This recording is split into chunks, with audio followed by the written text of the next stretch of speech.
What's happening, guys? Got some things I wanted to bring to your attention here, as a Middle Ages scourge of Black Death is apparently popping up right now in affluent regions of the United States, and I had reported a little bit on this in my last biological hazards report.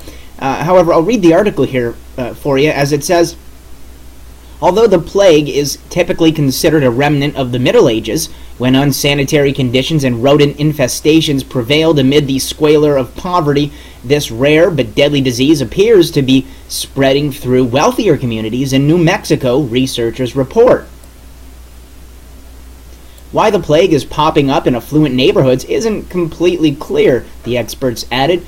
Where human plague cases occur is linked to where people live and how people interact with their environment, noted lead researcher Anna Schatofer from the Marshfield Clinic Research Foundation in Wisconsin. These factors may change over time, necessitating periodic reassessments of the factors that put people at risk. This latest study confirms previous reports that living within or close to the natural environments that support plague is a risk factor for human plague, Schatofer said. Plague is caused by a fast-moving bacteria known as Yersinia pestis that is spread through flea blights, or bubonic plague, or through the air, pneumonic plague. The new report comes on the heels of the hospitalization on June 8th of an Oregon man in his 50s with what experts suspect is the plague. According to the Oregon Live, and there's a link to the report here, the man got sick a few days after being bitten as he tried to get a mouse away from a stray cat. The cat died days later, the paper said, and the man remains in critical condition.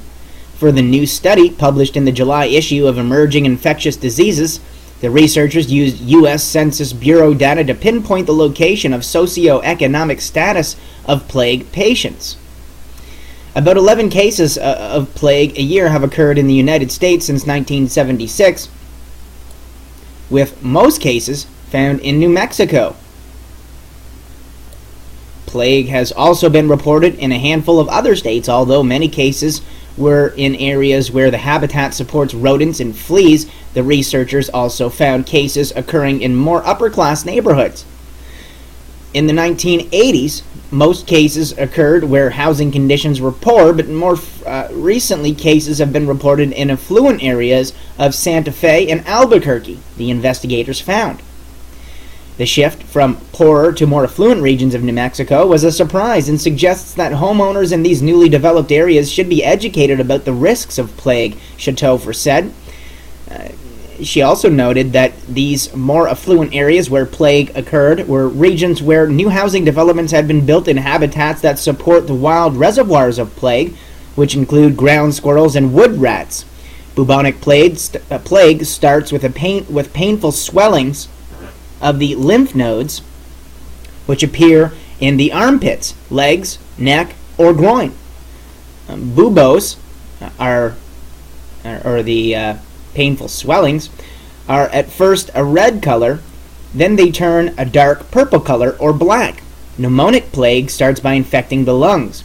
Other symptoms include a very high fever, delirium, vomiting, muscle pains, bleeding in the lungs, and disorientation. In the 14th century, a plague called Black Death killed an estimated 30% to 60% of the European population. Victims died quickly within days after being infected. And there's a link here to the Yahoo News piece.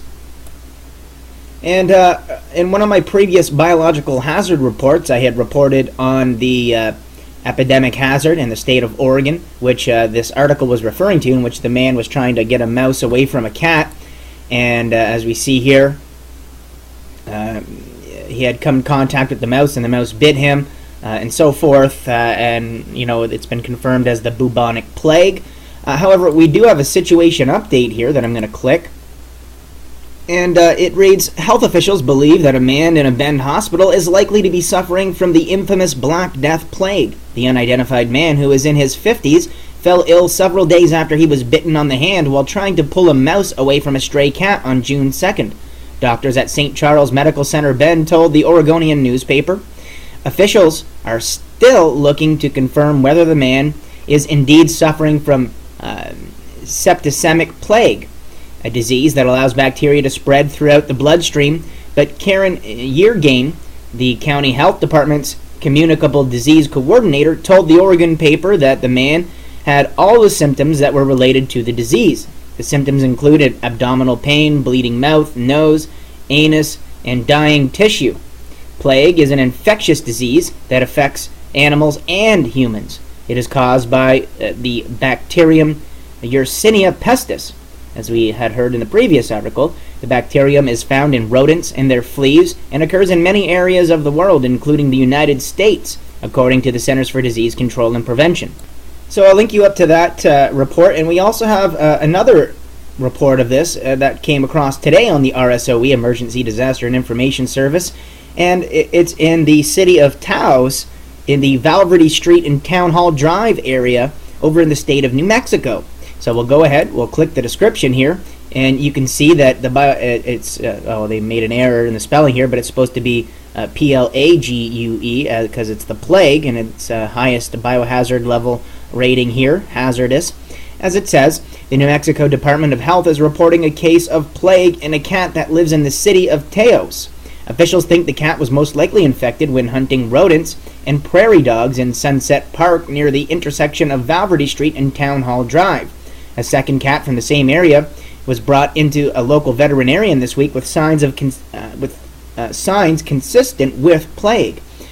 The owners of the property are being encouraged to place warning signs along the perimeter of the field.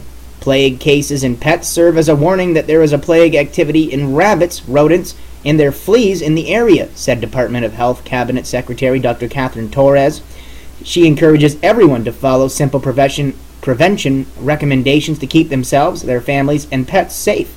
Plague, a bacterial disease of rodents, is generally transmitted to humans through the bites of infected fleas, but can also be transmitted by direct contact with infected animals, including rodents, rabbits, and pets. Symptoms of plague in humans include sudden onset of fever, chills, headache, and weakness. In most cases, there is a painful swelling of the lymph node in the groin, armpit, or neck areas.